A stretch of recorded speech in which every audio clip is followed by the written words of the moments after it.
This video is powered by the pros at Pascal Air Plumbing and Electric. Arkansas owned, Arkansas operated. Go Pascal.com. Jackson Collier joining us here on Halftime. He hosts the Hardwood Hogs podcast on Arkansas Rivals. That's Hog Beat, of course. And we've had him on the show a few times before. Jackson, it's the day before the Sweet 16, so what's your excitement level? You try to kind of hold it down until tomorrow, or are you bubbling over today? Man, I'm holding it down pretty nicely. I'm on vacation. I'm up in the frosty north, up in Michigan right now, and just hanging out. It's been good. It's been relaxing, and not too stressed yet. Not too anxious or anything. A lot of Michigan State talk up where you are. Where in Michigan are you enjoying your spring? See, he went in the opposite direction, guys. He didn't go to the beach. It's spring break for everybody. Yeah, that's right. Yeah, I'm up in Ann Arbor right now, actually. So I'm just enjoying some lot of blue and maize around here. I haven't worn any Razorback gear or anything out and about. So are they still in the NIT? Any weird looks or anything? No, I think they lost to Vanderbilt actually in the NIT. I thought they had a chance to win. I thought Michigan actually had a chance. I think they were a 1 seed. I thought they had a chance to win it. Yeah. A tough season to lose in the NIT. Jackson, who you got starting tomorrow for Arkansas? Oh, that's tough. I want to say Kimani Johnson gets a start in the front court again just because he's played so well the past 2 games. But Sunogo for UConn is a completely different beast. I mean, he really is one of the best big men left in the NCAA tournament and one of the best big men in the country. So I'm interested to see if they go Kimani at the 4 and maybe Makai at the 5 to go for a bigger look.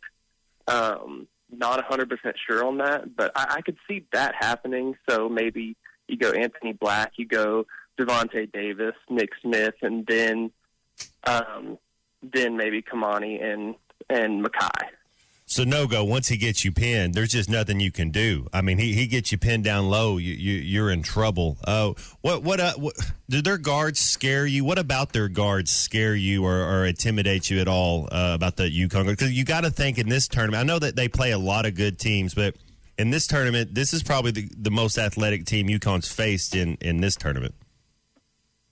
Oh, yeah. So Arkansas will definitely be the most athletic team UConn has faced. And, as far as what scares me out of the UConn guards, they're really streaky. A few of them can shoot, I think, even over 40% from the outside.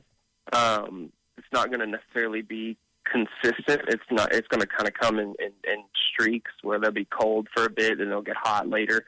One of those things also where UConn shoots 36, 37% from 3 as a team. So they're a pretty good outside shooting team, but Arkansas also only allows 30 or so % from the outside. So something's got to give there. If Arkansas can maintain and manage those outside shots, keep getting good contests on there, and I think honestly the backcourt advantage goes to Arkansas. UConn has more experience, but they don't exactly have postseason experience in the backcourt. Arkansas has length, but UConn does have some length as well. I think they're starting pretty much 6'5" across the board in their backcourt. Has some better shooters, but again, you get Devontae Davis out there, you get Anthony Black out there, Jordan Walsh on the wing as well, Ricky Council, Nick Smith, all that length, all that athleticism, even the scoring ability from all those guards from Arkansas, as well as their defensive ability. I do think Arkansas can keep them from shooting outside so well, and I think Arkansas can manage their ability to attack the rim as well. Yeah, I can imagine you change the lineup from the first 2 games just based upon the idea that you've won with those 2 lineups, with the same lineup each time. And I mean, I don't want to take Kimani out of the starting lineup right now. And I don't think, look, he's not going to play 20 minutes. He's played no more than 19 in either of these first 2 games. But, man, it's like I know he's a leader on the team, and I think it's more he's a vocal leader. He's an attitude, right? But he it's sets the way the tone. He plays. It's a tone setter. Yeah. I mean, it's like there's so many. It's like Riley Langerman with the women's team. Kimani does a lot of things, just like Jordan Walsh does, that don't show up in the box score. It shows up in the final score. It shows up in who got the loose balls, those team rebounds and those sort of things. But it's like Kimani, I think, does a lot more than what the box score shows. Oh, 100%.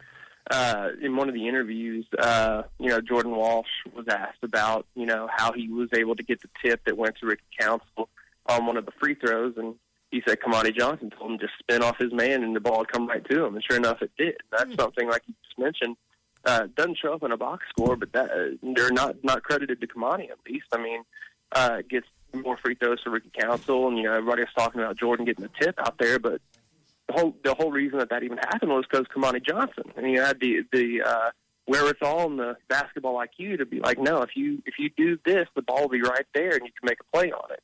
So yeah, he, between stuff like that, the effort that he puts on the floor, his tenacity and his leadership, and the tenure that he has in the program, it just really, really does help the team.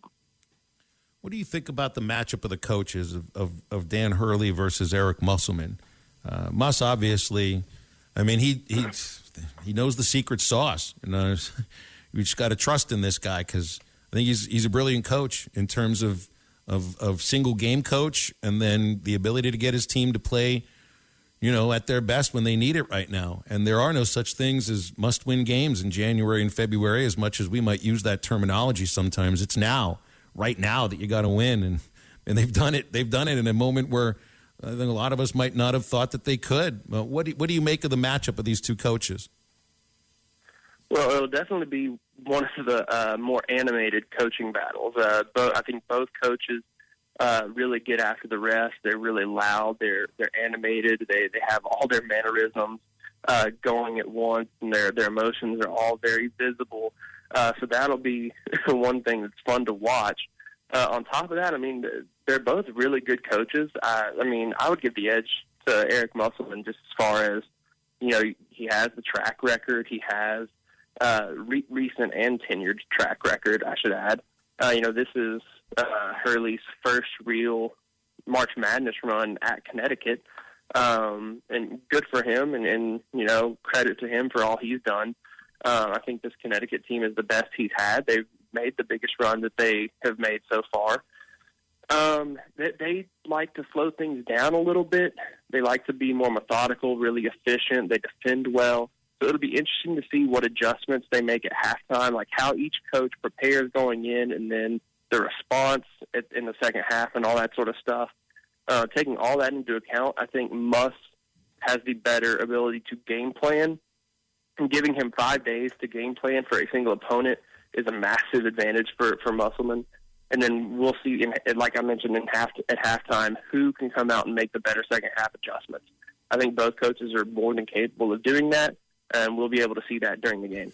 Do you think we're going to be able to speed their guards up at all and cause a little havoc and cause some turnovers? Because they take care of the ball pretty good.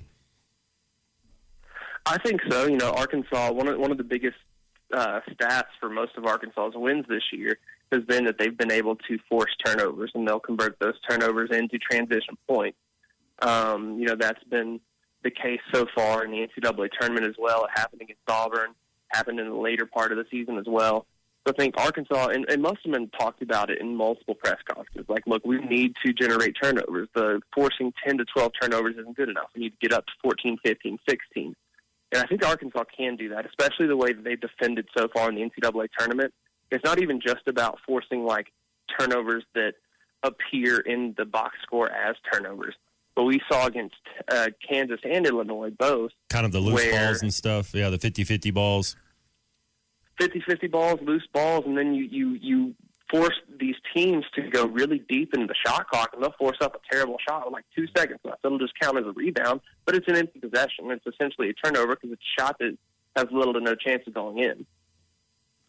I got to ask you about this too. I ended the last hour, talking about a statement Dana Altman had about he was upset with the attendance at their NIT game, and it's like, I understand NIT, who cares? Nobody goes to Oregon basketball games anyway, and it's a good program. Altman says he's not a promoter; he's a coach. I think and he's a great coach, but I think he's misunderstanding part of what the job is as a major college basketball coach. Look at Eric Musselman. Muss is a promoter. He gets crap for it sometimes, but he knows what he's doing, and I think he knows why he's doing it. Yeah, he puts the spotlight goes on him for some of it, and because he's entertaining and he's creative with a lot of the things that he does. And the shirt being torn off, it's a simple thing, but It's that's an Eric Musselman branded. You didn't see any other coaches doing it. That's right. When you're a major college basketball coach, heck, when you're a major college coach of any kind, no matter what sport it is, you are most definitely a promoter too. Oh, 100%. And you got to understand, too, he's talking about Oregon, who has, as a program, so many resources and so much notoriety, just based on their alums, their connections with Nike, Under Armour, whatever. Like, they have limitless amount of marketability and resources and all this sort of stuff. So to sit there and say, I'm not a promoter, I'm just a coach, that kind of it misses the mark on what Oregon has been about and what Oregon should be about, at least in my opinion. You're looking at a place like Oregon, you want to keep establishing the brand, using the brand that has already been established, and landing recruits and winning more games. I mean, he's been in the NCAA tournament a lot at Oregon, but hasn't done well the last few years. NIT this year, and then he makes a statement like this. I wasn't a fan of the statement, just in general. Not the biggest Dana Altman guy, but I was like... No one in Arkansas is. I was like 12 years old, I think, whenever that all went down with the most awkward hog call of all time. Is Alabama still the team to beat in this tournament? Who, if you handicapped it, who would be your top two teams to cut down the nets? Honestly, I was really high on UConn before the tournament started, before they even announced the field. I thought they were going to be a really good team to win the tournament. So I don't know if I still have them in my top two, but I definitely want to have Houston as my number one, especially with Marcus Sasser back and playing well. It seems like it's kind of chalk to say, but I'll probably go with Bama as well, having the two lone one seeds remaining as my two favorites, but I just feel like they are the most likely to cut down the net. What about the game on the other side of the bracket from Arkansas, UCLA Gonzaga? See, that is an interesting matchup because UCLA is kind of banged up. They're already down one perimeter defender. I think they just had another one get injured, but I think he just rolled an ankle, so he should be back healthy. Gonzaga isn't as good as they've been in the past, but still plenty good enough, obviously in the Sweet 16. Have Drew Timme still there, so it's an interesting matchup. Looking ahead to who I would rather play if I'm Arkansas, looking at that matchup, I might rather play UCLA instead of facing Gonzaga again, but that's just me, maybe, because they're so banged up on the perimeter, and I think Arkansas with their backcourt could exploit that. But I think UCLA does beat Gonzaga as well. All right, before we let you go, Jackson, what does Hog Door think about this game tomorrow? Hog Door probably just thinks Hog Door at this point. I mean, he didn't say much else. No, he does not. It's so funny. So I'm in a group chat with him. Shout out to the group chat that I'm in with Hog Door and the other fellows. But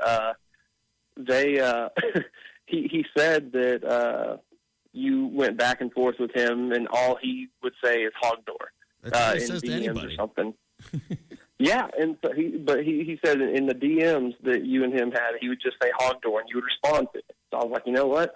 I'm going to text Phil, and I'm going to say Hog Door.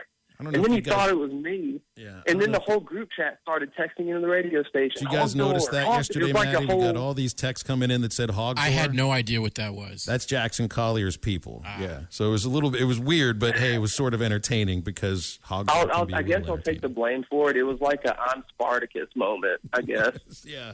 You are not Hog Door. You can stay JC. Online, we're made your number one source for all your college basketball betting this season. Get analysis of every play, prop, and point at BetOnline. You'll find the latest odds, bracket contests, team matchups, and game trends at BetOnline. Updated odds for everything from live games right through the Final Four and the championship game. BetOnline is where your college basketball headquarters are this season. Head to the website today or use your mobile device to sign up and receive your 50% welcome bonus on your first deposit. Be sure to use our promo code BELIEVE to receive your bonus. That's BLEAV. BetOnline.ag, where the game starts.